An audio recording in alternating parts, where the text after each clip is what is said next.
ఆత్మీయ తల్లిదండ్రులకు వందనాలు, వచ్చిన సంఘానికి అంతా వందనాలు. ఈ యొక్క మీటింగ్స్ ఎంత దేవుడు నేను అనుకున్నాను ప్రభా, నేను రక్షణ పొందుకోగలిగి ఇక్కడ మందిరం ఏర్పాటు, ఇక్కడ పునాది వేయబడిందండి. పునాది వేయబడినప్పుడు నేను రక్షణ తీసుకోలేదు, కానీ బేస్మెంట్ మీద ప్రార్థన చేసినారు. పాస్టర్ గారు సాక్ష్యం పంచుకున్నారు. మొట్టమొదటిసారి అప్పుడే రావడం నేను మందిరానికి వచ్చినప్పుడు అయ్యగారు సాక్ష్యం పంచుకున్నప్పుడు తన మొదటి కుమారుడు చనిపోయిన కానీ దేవుని సేవకుడు ఆయన నిలబడిన తీర్మానం నాకు చాలా హృదయాన్ని తాగిందనమాట.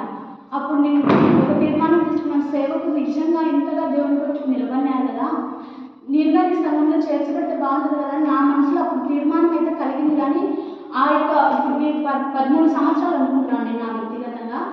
ఆ యొక్క ఆరాధన జరిగిపోయిన తర్వాత మేము వ్యక్తిగతంగా అన్నిలో రక్షింపబడినప్పటికీ ఆ మాట నాకు చాలా, ఆ సాక్ష్యం నా హృదయాన్ని చాలా తాగింది. సేవకుడు చెప్పినప్పుడు కన్నీళ్లతో చెప్పినాడు ఆ సాక్ష్యం ఇదే స్థలంలో బేస్మెంట్ మీద. అప్పుడు నా హృదయాన్ని తాగినప్పుడు నేను ప్రభుత్వ తీర్మానం చేసుకున్నాను.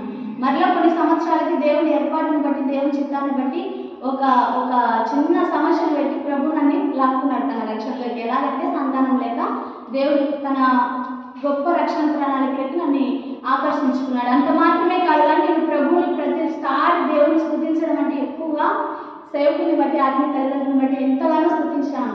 ప్రభా, ఎంతో దూరం నుండి ఎంతో భారంగా మా కొరకు ఇంత మంచి సేవకుని పంపించిన ప్రభాని ఎన్నోసార్లు ప్రభుని వ్యక్తిగతంగా నేను స్తుతించానండి.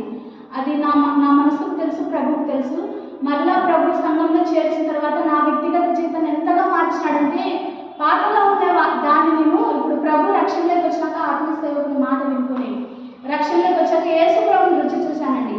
ఎందుకంటే దేవుని వాక్యం చెప్తుంది, ఎవరైనా నన్ను రుచి చూసి తెలుసుకోమని దేవుని వాక్యం చెప్తా ఉంది. అలా యేసు ప్రభుని రుచి చూసి తెలుసుకున్నప్పుడు ఆయన సత్యదేవుడు అని తెలుసుకున్నాను. మరి ప్రభు మొదటి సంఘాన్ని, జీసీఎన్ సంఘాన్ని ఇచ్చారు మనకి. అక్కడ ఎంతగానో దేవుడు సేవకుని వాడుకొని ఎంతగానో బలంగా దేవుడు వాక్యం జరిగిస్తూ ఉన్నాడు. అయినప్పటికీ నూతన ఆత్మను దేవుడు ఎంతగానో సిద్ధపరుస్తూ ఉన్నాడు అన్ని జనాల నుండి రక్షణ పొందుతున్న వారు. అయినప్పటికీ ప్రభు ఏర్పాట్లు అయ్యగారికి ఇచ్చిన దర్శనం కీర్తనలు 2:7 అందరికీ తెలుసు కదా, నీకు నా కుమారుడు, నేను నిన్ను కని ఉన్నాను, నన్నడుగు జనములు నీకు స్వాస్థ్యముగా భూమి దిగంతముల వరకు సొత్తుగా ఇచ్చిన వాగ్దానం సేవకునికి ఇచ్చిన వాగ్దానం. అది సేవకునికి మాత్రమే, సంఘానికి అంతా ఉన్న భారం అన్నమాట. ఈ భారాన్ని బట్టి సేవకులు నిలిచి 2వ మందిరాన్ని ఇక్కడ స్థాపించారు. 2వ మందిరం జీసీఎన్ సంఘాన్ని దేవుడు స్థాపించినప్పుడు సేవకులు ఎంతగానో బలపరిచి ఇంత అద్భుతమైన మందిరాన్ని దేవుడు కట్టించడానికి కృప చూపించాడు. అంత మాత్రమే కాదు, కానీ 3 రోజుల మీటింగ్స్, ఆ యొక్క బుధవారం, మంగళవారం, బుధవారం జరిగిన మీటింగ్స్ జపన్య శాస్త్రి గారు ఆయన కోసం ఎంతగానో సంఘం అంతా ప్రార్థన చేస్తాం కదండి. అంతేవిధంగా మొదటి దిన నా హృదయాన్ని తాకిన మాట ఏంటంటే, దేవుని ఆలయం అంటే మనమే అంటాం. కొందరు ఆ మాటను తీసుకొని నెగిటివ్గా ఆలోచించే వాళ్ళు చాలా మంది ఉంటారు. ఆ మాటను బట్టి సంఘంతో ప్రతి ఒక్కరితో దేవుడు మాట్లాడాలని నేను నమ్ముతున్నాను. ఏదంటే నోరుతో చెప్తాను సింపుల్గా, నేనే దేవుని ఆలయాన్ని అని చెప్పేసి, కానీ అది కాదు, క్రియలలో చూపించాలి. నిజంగా మనం దేవుని ఆలయం అయితే మన ద్వారా దేవునికి మహిమ కలుగుతుంది. మనం నడిచిన, మాట్లాడిన, కూర్చున్న, లేచిన దేవుని నామానికి మహిమ కలుగుతుంది. ఆ మాట ద్వారా నన్ను దేవుడు స్పందించాడు. మళ్ళీ ఇంకొకసారి సేవకులు చెప్పినారు కదా, మనం దేవుని ఆలయం అయినప్పుడు దేవుడికి ఎంతగానో మహిమ కలుగుతా. అది ఒక అంశం అయితే, రెండో అంశం ఏంటి, రూతు ఎలాగైతే నయోమిని అత్తుకొని ఉందో, నీ జనమే నా జనం, ఆ మాట నన్ను ఎంతగానో ఆకర్షించిందండి. నీ జనమే నా జనము, నీ ప్రజలే నా ప్రజలు, నువ్వు పాతిపెట్టే స్థలంలోనే నేను పాతిపెట్టబడుతున్నా. ఆ మాట ఎంతో కొత్తగా విన్నాను, ఒక కొత్త కోణంలో అనమాట. ఒకసారి సేవకుడు ఇచ్చినప్పుడు మా ఇంట్లో ఆ వాక్యం పంచాలు ఆకున్నప్పుడు, అదే కాకుండా కొత్త కోణంలో ఎలా విన్నానంటే, సంఘానికి నయోమికి మాదిరిగా చూపించాడు. రూతు అంటే సంఘము, నయోమి అంటే యేసు ప్రభు, సంఘం అని ఒక మాదిరిగా చూపించాడు.